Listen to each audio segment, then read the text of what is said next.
Добрый день, это Якутия-24. Предлагаем сейчас вашему вниманию прямую трансляцию брифинга оперативного штаба республики по эпидемиологической ситуации в республике за последние сутки. Здравствуйте, Ольга Валерьевна. Об эпидситуации в республике на сегодняшний день. Добрый день, уважаемые жители Республики Саха-Якутия. Санитарно-эпидемиологическая ситуация по новой коронавирусной инфекции в республике остается напряженной. За последние сутки выявлен 221 новый случай коронавирусной инфекции. Данные даны на основании данных, определенных Роспотребнадзором по Республике Саха-Якутия. При этом половина из этих случаев, 124 случая, приходится на столицу нашей республики, город Якутск. Большое количество случаев сегодня зарегистрировано в группе районов, таких как Мирнинский район и Вилюйский район, Алданский, Намский и Оленёкский.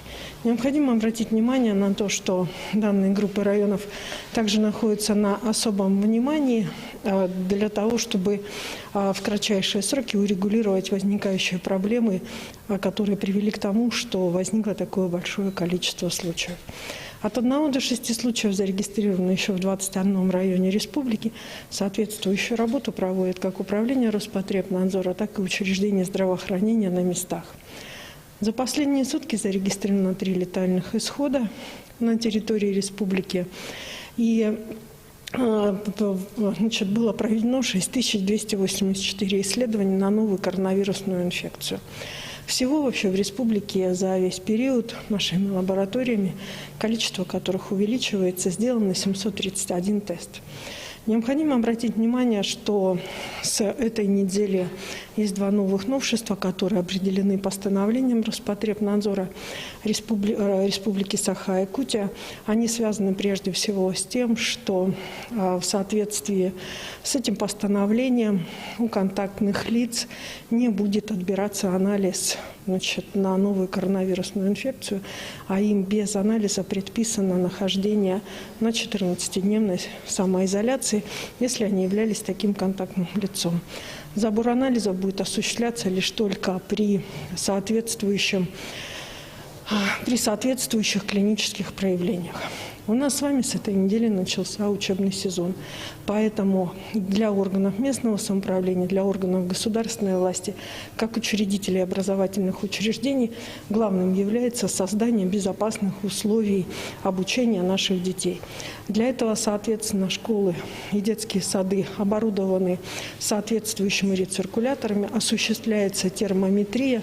Кроме того, необходимо обратить внимание, что учредители муниципального образования, так же как и руководители образовательных учреждений, не вправе допускать до работы лиц, которые являются старше 65 лет, в очном порядке имеющих хронические заболевания.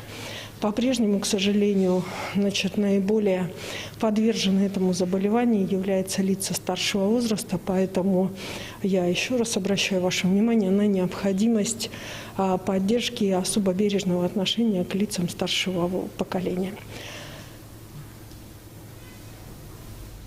Это был традиционный брифинг оперативного штаба республики по текущей ситуации с коронавирусной инфекцией в Якутии.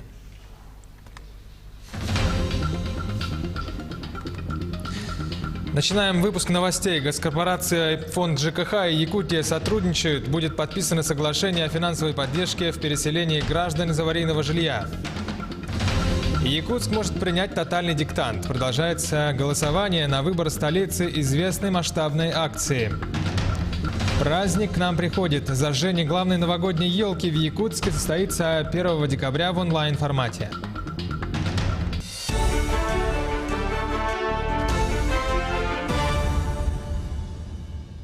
Якутия и Фонд содействия реформированию ЖКХ страны намерены подписать дополнительное соглашение о финансовой поддержке в переселении граждан из аварийного жилья.